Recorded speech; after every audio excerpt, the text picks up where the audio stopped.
جب آپ گھر سے نکلے تھے تو اس وقت اس کی عمر جو تھی وہ 20 سال تھی۔ تو آپ نے پوچھا کہ اللہ کی بندی، کیا عزیر کا گھر یہی ہے؟ وہ یہ کہہ کر رو پڑی، پھر بولی کہ ہاں۔ مدثر سے کسی نے عزیر کا نام نہیں لیا تو آپ نے بتایا کہ میں ہی عزیر ہوں، اللہ نے مجھے 100 سال مردہ حالت میں رکھنے کے بعد دوبارہ زندہ کیا۔ تو وہ کہتی ہے سبحان اللہ، عزیر تو 100 سال سے لاپتہ ہیں، ہمیں ان کا کوئی سراغ نہیں ملا۔ پھر وہ بولی کہ عزیر تو مستجاب الدعوات ہوتے تھے، ان کی دعا سے بیماروں کو شفا ملتی تھی، لہٰذا آپ دعا کیجئے کہ میری آنکھیں جو ہیں وہ واپس لوٹ آئیں اور میں آپ کو اپنی آنکھوں سے دیکھ سکوں۔ تو آپ نے ان کے لیے دعا کی تو اس کی آنکھیں لوٹ آئیں، تو پھر اس نے جو ہے وہ آپ کو پہچان لیا اور آپ کا ہاتھ پکڑ کر فرمایا اللہ کے حکم سے کھڑی ہو جا۔ تو اس نے اس کی آنکھیں اس کی ٹانگیں درست کر دی اور وہ تندرست ہو کر اٹھ کھڑی ہوئی اور آپ کے چہرہ مبارک پر نظر ڈالی اور بولی میں گواہی دیتی ہوں کہ آپ ہی عزیر ہیں۔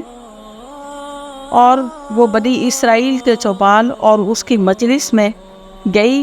مجلس میں عزیر کا ایک بیٹا موجود تھا جو کہ 118 سال کا بوڑھا تھا، اور اسی طرح سے بہت سے ان کے پوتے جو موجود تھے جو کہ بوڑھے ہو چکے تھے۔